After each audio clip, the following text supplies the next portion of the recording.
अब जरा इस पदौड़ेवाल साहब को देखेगा कैसे।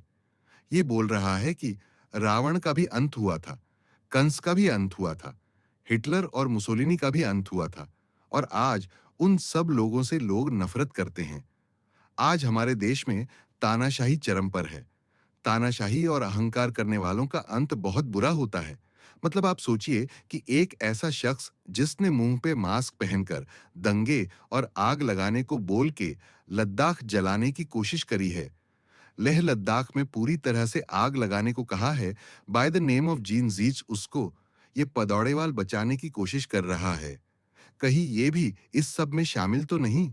ये उसी वोट बैंक के इकोसिस्टम का हिस्सा है जो मुस्लिम वोट बैंक को लेके हिंदुस्तान के खिलाफ साजिशें और राइट विंग जो इन सब चीजों से परेशान है, उसके खिलाफ ये है।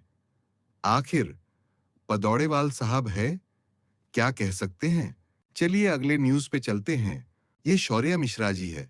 इन्होंने एक पोस्ट की है जिसमें नजर आ रहा है, इन्होंने पोस्ट में ये कहा कि ये भीमटा है और बोल रहा है कि आई लव मोहम्मद के लिए जेल चला जाऊंगा।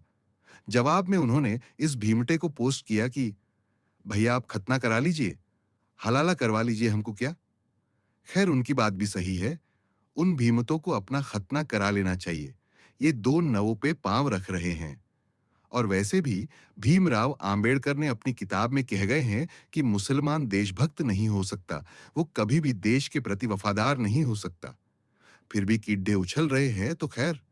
मतलब जिस व्यक्ति ने मुसलमान को देशद्रोही और देश के साथ वफादार न होने का डायरेक्ट आरोप लगाकर निकाल फेंकने को कहा था, उसी व्यक्ति के नाम पे जय भीम जय मीम की जोड़ियां बनाई जा रही है।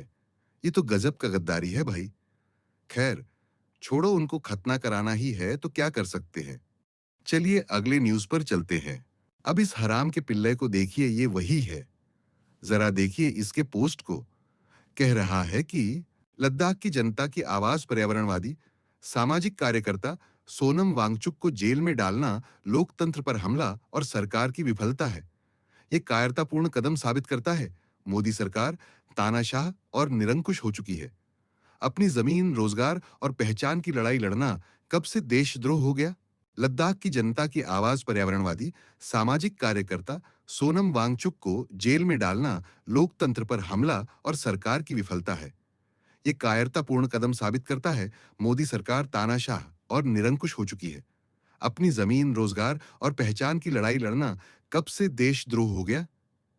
सोनम वांगचुक व लद्दाख की जनता वो उनकी मांगों के साथ खड़ी है। अब लद्दाख की लड़ाई देश की लड़ाई है। अब इस भीमटे हरामखोर को बस अपने जाति के लालच में देश के साथ गद्दारी भी करनी है।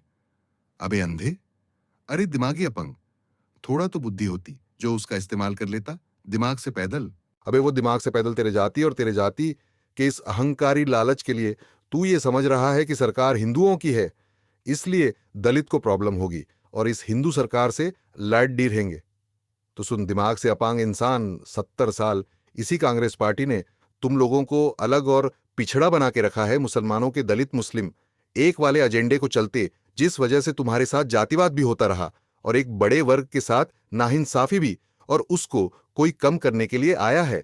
तो तू हराम खौर की झांट अपने ही पैरों पे कुल्हाड़ ढी, काहे को मारने पे तुले हुए हो दिमाग लेसिस।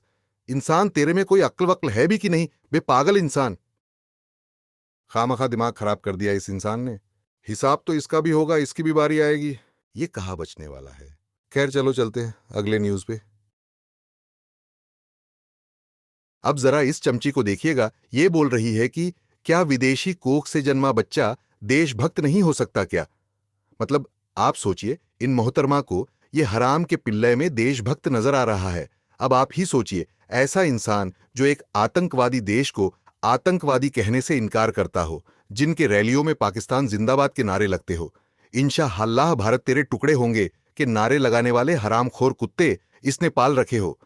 हमारे सेना के जवानों पे सवाल उठता हो, ऐसे कुत्ती मां का बच्चा जिसमें इन महिला को देशभक्त नजर आ रहा है। अब खैर छोड़ो, इनमें भी कहा देश प्रेम है, वही कि देशद्रोह को सपोर्ट करने वाले देशद्रोही होंगे ना, और क्या होंगे। चलो अगले न्यूज पे चलते हैं। इन देशद्रोहियों को तो सरकार से निपटना चाहिए वैसे,